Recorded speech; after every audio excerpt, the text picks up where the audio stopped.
কি ভাবছেন আপনি ছবিটা দেখার পর? সেটা আমি জানি, এরা তাদের নির্দিষ্ট জায়গায় নেই, তাই না?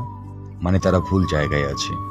যদি পেন্সিলের সাথে শার্পনারটা থাকতো আর নাটের সাথে স্ক্রুটা থাকতো তাহলে মানিয়ে যেত। যদি তেমনটা থাকতো তাহলে কি হতো জানেন? শার্পনারটা পেন্সিলটাকে একটু একটু করে নিঃশেষ করে ফেলত, আর নাটটা স্ক্রুটাকে এমনভাবে পেঁচিয়ে রাখতো নাটটার জীবনটা ওখানেই আটকে যেত। না পারতো সে সামনে যেতে, না পারতো পিছন ফিরতে। পেন্সিলের জীবনটা শেষ হয়ে যেত আর স্ক্রুটার জীবনটাও থেমে যেত। আসলে মাঝে মধ্যে জীবনে চলার পথে আমরা যেটাকে গ্রহণ করি সেটাই নিজেদের সাথে মানাবে বা খাপ খাবে বলে ভাবি, সেটাই কদাচিৎ আমাদের জীবনকে তিলে তিলে নিঃশেষ করে দেয়। মাঝে মাঝে মানানসই জিনিসটাই সবচেয়ে বেশি বেমানান হয়ে দাঁড়ায় ও ক্ষতির কারণ হয়। তাই কখনো কখনো বেমানানের সাথেও মানিয়ে নিতে শেখা উচিত, যাতে জীবন অনেকখানি মধুর ও সুন্দর হয়ে থাকে।